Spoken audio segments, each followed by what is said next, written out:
పిత పుత్ర పవిత్రాత్మ నామమున ఆమేన్. మన రక్షకుడైన యేసుక్రీస్తు నామమున మీ అందరికీ శుభములు. క్రీస్తు స్వరం శ్రోతలకు వీక్షకులకు స్వాగతం. యేసు ప్రభువు మిమ్ములను మీ కుటుంబాలను చల్లగా దీవించునుగాక. ప్రియ సహోదరి, ప్రియ సహోదరుడా, ఈరోజు తల్లి శ్రీ సభ సామాన్య 23వ ఆదివారాన్ని కొనియాడుచున్నది. ఈ సామాన్య 23వ ఆదివారం రోజున ప్రభు అయిన దేవుడు తన పరిశుద్ధ గ్రంథము నుండి మనందరితో తన హృదయాన్ని విప్పి 3 దివ్య గ్రంథ పట్టణాల ద్వారా మాట్లాడుచున్నాడు. మొదటి పట్టణము హెజికేలు గ్రంథము 35వ అధ్యాయము 4వ వచనము నుంచి 7వ వచనం వరకు. రెండవ పట్టణము పునీత యాకోబు గారు రాసిన లేఖ 2వ అధ్యాయము 1వ వచనము నుంచి 5వ వచనం వరకు. స్వార్థ పట్టణము మార్కు స్వార్థ 7వ అధ్యాయము 31వ వచనము నుంచి 35వ వచనం వరకు. ప్రియ సహోదరి, ప్రియ సహోదరుడా, హెలెన్ కెల్లర్ అనేటువంటి ఆవిడ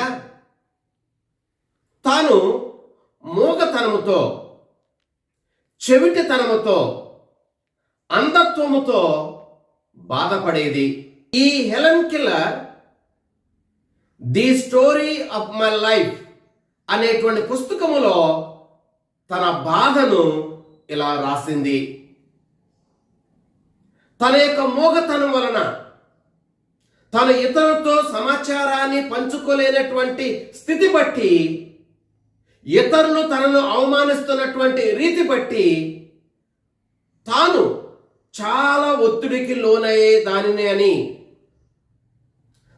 తాను చాలా అవమానానికి గురయ్యాను అని, తన ఒత్తిడి వలన, అవమానం వలన అసహనముతో ఇతరుల పట్ల ప్రవర్తించే దానిని అని, ఇతరుల పట్ల తీవ్రమైనటువంటి కోపముతో ఉండేదానిని అని, ఇతరుల పట్ల నేను చాలా దురుచుతనముతో ప్రవర్తించే దానిని అని తాను వ్రాసింది. అయితే తన మిత్రురాలు పుల్లర్ అనేటువంటి ఆవిడ ఈ హెలెన్ కెల్లర్ను తన వద్దకు పిలిపించి ఆమెకు మాట్లాడటం నేర్పించాలని అనుకుంది. ఆ క్రమంలో ఈ పుల్లర్ అనేటువంటి తన మిత్రురాలు హెలెన్ కెల్లర్ యొక్క 2 చేతులను తీసుకుని తన నాలిక మీద, తన పెదాల మీద తాను మాట్లాడుతున్నప్పుడు పెట్టేది. ఆ క్రమములో ఈ పుల్లర్ అనేటువంటి తన మిత్రురాలు హెలెన్ కెల్లర్తో ఇలా చెప్పేది: నేను మాట్లాడేటువంటి మాటలను నీవు నీ చేతితో నా నాలుక మీద, నా పెదాల మీద ఆ స్పర్శను పొంది నీవు కూడా మాట్లాడటం నేర్చుకోవాలి అని చెప్పింది. ఈ హెలెన్ కెల్లర్ కొంతకాలము ఆ స్పర్శను సాధనం చేసి తాను కూడా మాట్లాడగలిగింది. అప్పుడు ఆమె ఇలా రాసింది: నేను ఇప్పుడు మాట్లాడగలుగుతున్నాను, నాలో ఉన్నటువంటి అంగవైకల్యం పోయింది, ఇప్పుడు నా ఆనందానికి అవధులు లేవు అని చెప్పి ఆమె వ్రాసింది.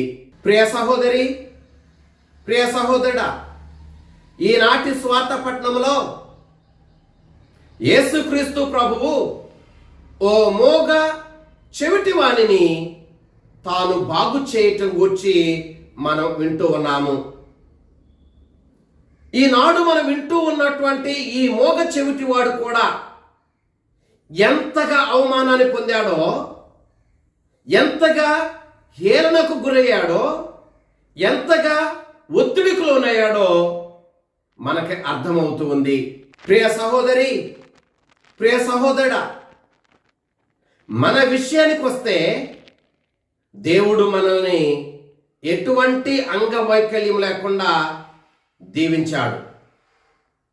మనం మాట్లాడగలుగుతున్నాం, మనం చూడగలుగుతూ ఉన్నాం, మనం వినగలుగుతూ ఉన్నాం, మనం స్పర్శించగలుగుతూ ఉన్నాం, మనం నడవగలుగుతూ ఉన్నాం. ఇంతగా దేవుడు మనల్ని దీవించినప్పుడు ఆ దేవుని పట్ల మనం ఎంత కృతజ్ఞత కలిగి జీవించాలో ఆలోచన చేద్దాం. మరి అటువంటి కృతజ్ఞతతో దేవుని పట్ల మనం జీవిస్తున్నామా అన్న ప్రశ్న ఈరోజు మనం వేసుకుందాం. మనము ఆ దేవుని పట్ల కృతజ్ఞతతో జీవించడానికి మనం ప్రయత్నం చేయాలి. ప్రియ సహోదరి, ప్రియ సహోదరుడా, ఈరోజు మనం వింటూ ఉన్నటువంటి 3 దివ్య గ్రంథ పఠనాలు కూడా మనమందరము కూడా ఎఫాతా అనుభూతిని పొందాలి అని మనల్ని ఆహ్వానిస్తున్నాయి. ఈరోజు మనం వింటూ ఉన్నటువంటి సువార్త పట్టణంలో యేసుక్రీస్తు ప్రభువు దెక్కపోలి ప్రాంతానికి వచ్చారు. యేసుక్రీస్తు ప్రభువు దెక్కపోలి ప్రాంతానికి వచ్చినప్పుడు కొందరు ఒక వ్యక్తిని, మోగ చెవిటివాణిని యేసు ప్రభు దగ్గర తీసుకుని వచ్చి, యేసు ప్రభు, మీ చేతులను ఇతనిపై ఉంచి స్వస్థపరచండి అని ప్రార్థించారు.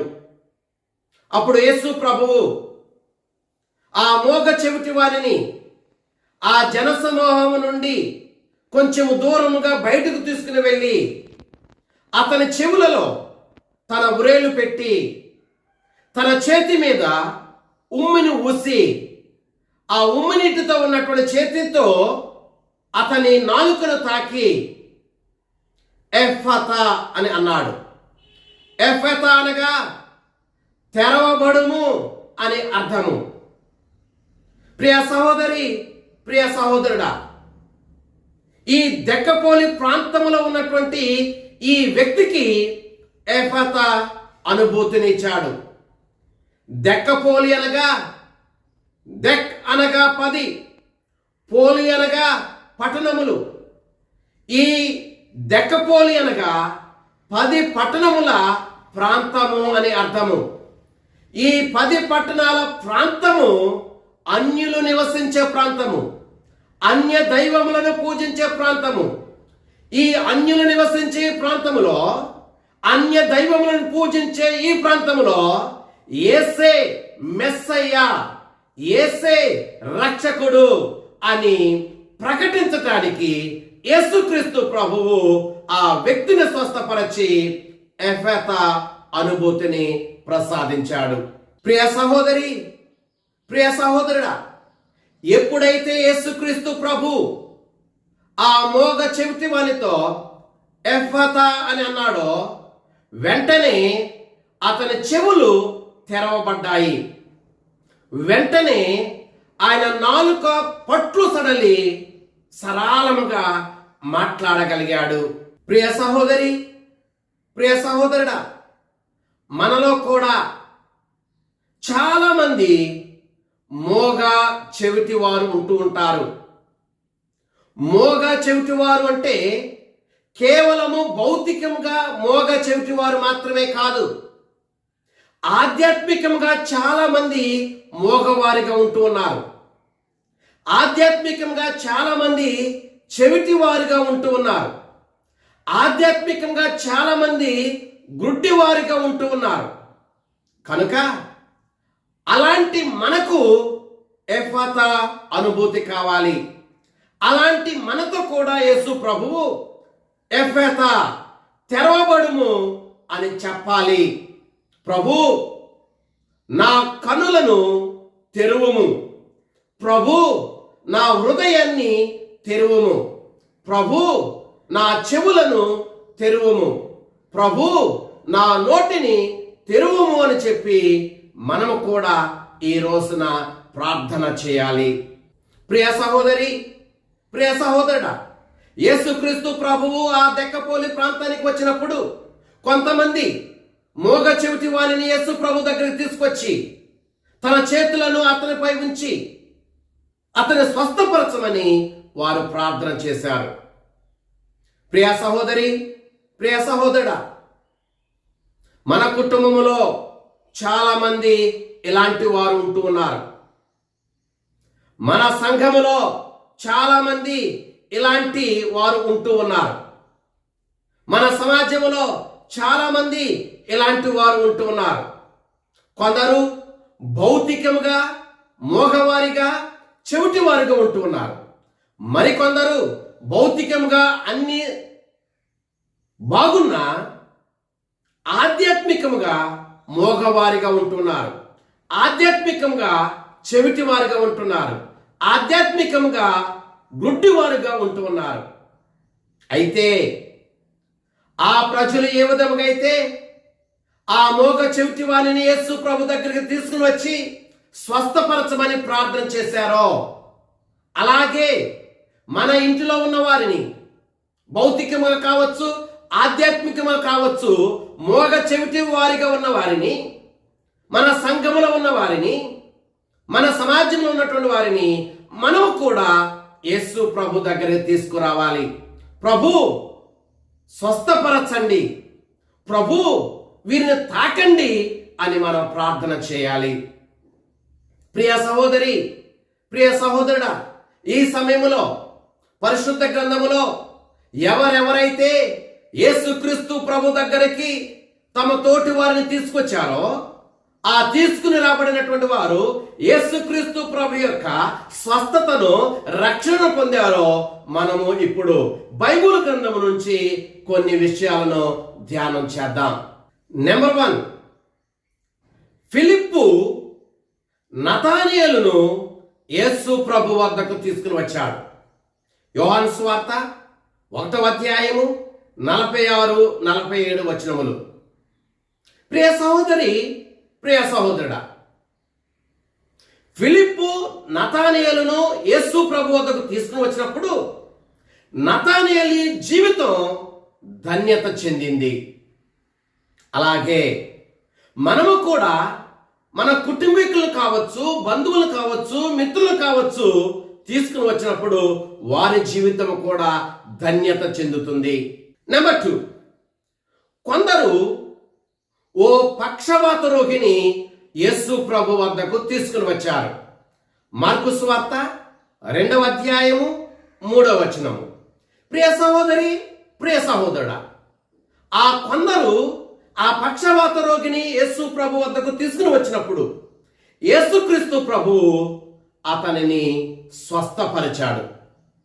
అలాగే మనము కూడా మనకు తెలిసినటువంటి వారిని యేసుక్రీస్తు ప్రభు దగ్గర తీసుకుని వచ్చినప్పుడు అదే రీతిగా అటు భౌతిక స్వస్థతను, అటు ఆధ్యాత్మిక స్వస్థతను వారికి ప్రసాదిస్తాడు. నెంబర్ 3, కొంతమంది ప్రజలు దయ్యము పట్టిన వారిని, పక్షవాత రోగులను, మోక్షరోగంతో బాధపడుతున్న వారిని యేసుక్రీస్తు ప్రభు వద్దకు తీసుకుని వచ్చారు.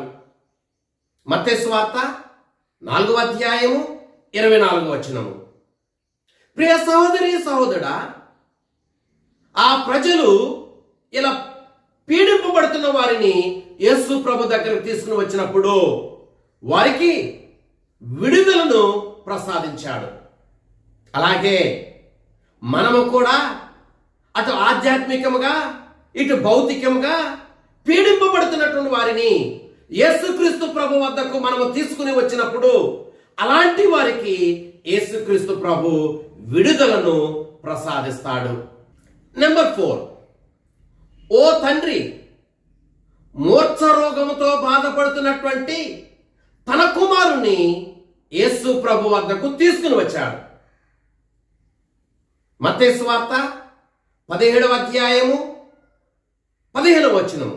ప్రియ సహోదరి, ప్రియ సహోదరుడా, ఆ తండ్రి తన కుమారుని యేసుక్రీస్తు ప్రభు వద్దకు తీసుకుని వచ్చినప్పుడు అతని బంధకాలను తెంచివేశాడు. అలాగే ప్రియ సహోదరి, ప్రియ సహోదరుడా, అటు భౌతికంగా గాను, అటు ఆధ్యాత్మికంగాను బంధకాలలో చిక్కుకున్నటువంటి వారిని మనం యేసు ప్రభు దగ్గరికి తీసుకుని రాగలిగినప్పుడు యేసుక్రీస్తు ప్రభు వారి బంధకాలను తెంచివేస్తాడు. నెంబర్ 5, కొంతమంది తల్లిదండ్రులు తమ బిడ్డలను దీవించమని ఆ బిడ్డలను యేసుక్రీస్తు ప్రభు వద్దకు తీసుకుని వచ్చారు.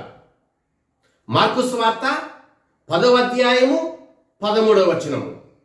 ప్రియ సహోదరి, ప్రియ సహోదరుడా, ఆ తల్లిదండ్రులు తమ బిడ్డలను దీవించమని ఆ బిడ్డలను యేసు ప్రభు వద్దకు తీసుకుని వచ్చినప్పుడు ఆ బిడ్డలను యేసు ప్రభు ఎత్తుకుని కౌగిలించుకుని దీవించి పంపించాడు, ఆశీర్వాదాలను కుమ్మరించాడు. అలాగే ఎవరెవరైతే అటు భౌతికముగా అటు ఆధ్యాత్మికముగా దేవుని వరముల కోసం దీవెన కోసం ఎదురు చూస్తూ ఉన్నారో అలాంటి వారిని మనము యేసుక్రీస్తు ప్రభు వద్దకు తీసుకుని రాగలిగితే అలాంటి వారిని యేసు ప్రభు దీవిస్తాడు, తన ఆశీర్వాదాలతో వాళ్ళని నింపుతాడు. కనుక ప్రియ సహోదరి సహోదరుడా, మనము కూడా మన తోటి వారిని యేసు ప్రభు వద్దకు తీసుకుని రావటం మనం చేయాలి, అది మనం నేర్చుకోవాలి. ప్రియ సహోదరి, ప్రియ సహోదరుడా, ఈనాటి సువార్త పట్టణంలో యేసుక్రీస్తు ప్రభు మోగ చెవిటి వాణిని ఏదో ఒక ఆజ్ఞ ఇచ్చి తన నోటి మాటతో స్వస్థత పరచలేదు. యేసుక్రీస్తు ప్రభువు ఆ మోగ చెవిటి వాణిని దగ్గరికి పిలుచుకుని తన శిరస్సు మీద చేతులు ఉంచి తనను స్వస్థపరచలేదు. కానీ యేసుక్రీస్తు ప్రభు ఆ మోగ చెవిటి వాణిని దూరముగా తీసుకుని వెళ్ళి అతని చెవులలో తన వ్రేళ్ళను పెట్టి తన చేతి మీద ఉమ్ము ఊసి ఆ ఉమ్ము నీటితో ఉన్నటువంటి చేతినితో ఆ మోగ చెవిటి వాణి నాలుకను తాకి ఎఫెతా, తెరవబడుము అని చెప్పి స్వస్థపరచాడు. ప్రియ సహోదరి, ప్రియ సహోదరుడా, మనం అనుకోవచ్చు యేసుక్రీస్తు ప్రభు ఎందుకు తన వ్రేలును ఆ చెవులలో పెట్టాడు అని, ఊరికినే స్వస్థపరచొచ్చుగా అని అనుకోవచ్చు. యేసుక్రీస్తు ప్రభు తన ఉమ్మి నీటితో ఎందుకు అతని నాలుకను తాకాడు, ఏదో అతని శిరస్సు మీద హస్తము ఉంచి స్వస్థపరచవచ్చు కదా అని కూడా మనం అనుకోవచ్చు. కానీ మన ఆలోచన వేరు, దేవుని ఆలోచన వేరు. మన విధానం వేరు, దేవుని విధానం వేరు. మనం అనుకున్నట్లే జరగాలి అనుకుంటే అది పొరపాటు. ప్రియ సహోదరి, ప్రియ సహోదరుడా, ఉదాహరణకు నామానికి కుష్ఠరోగము సోకింది. ఆ నామాను ఎలీషా ప్రవక్త దగ్గరికి వెళ్ళాడు.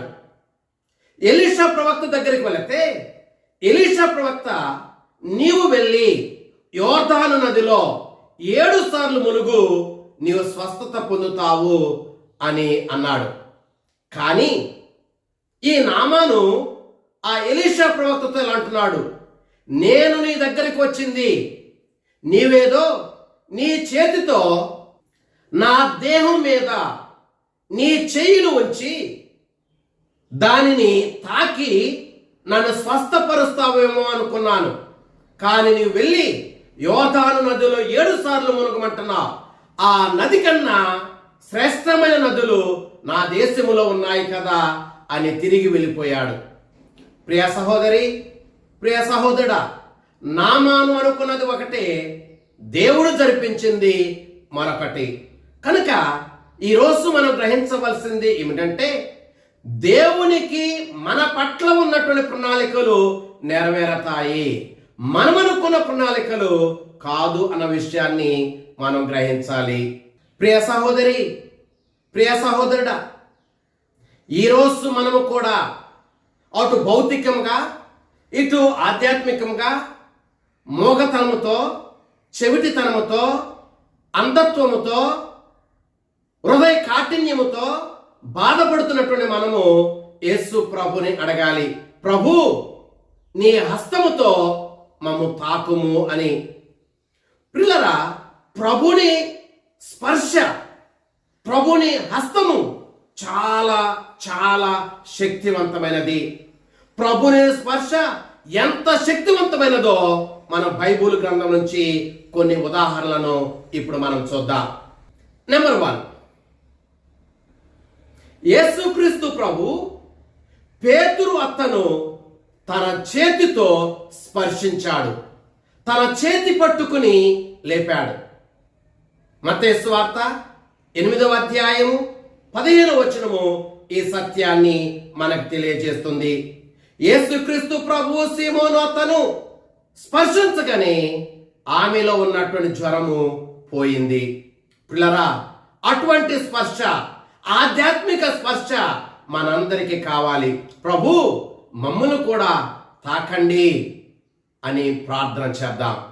నెంబర్ 2, యేసుక్రీస్తు ప్రభు గ్రుడ్డి వారి కనులను ఆయన తాకాడు, స్పర్శించాడు. మత్తయి సువార్త 9వ అధ్యాయము 29వ వచనము ఈ సత్యాన్ని మనకు తెలియజేస్తున్నాయి.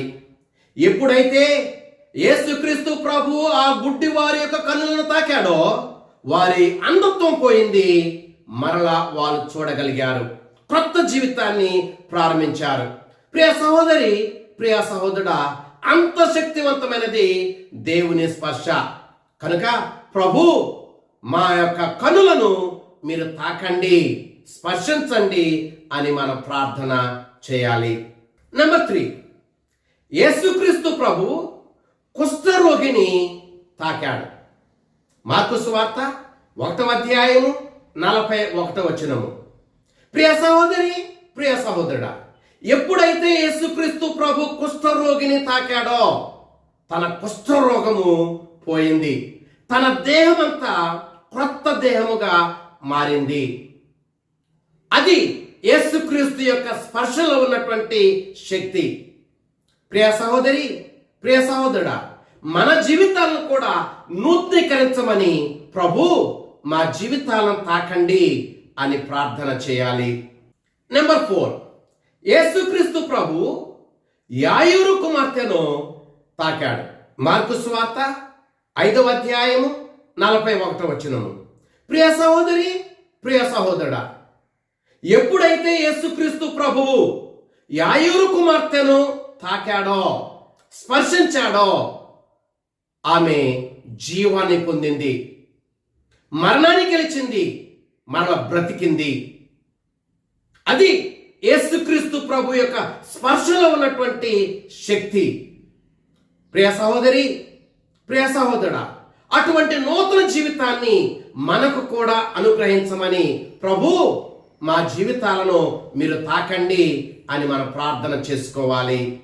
నెంబర్ 5, యేసుక్రీస్తు ప్రభు పిశాచిగ్రస్తుని తాకాడు.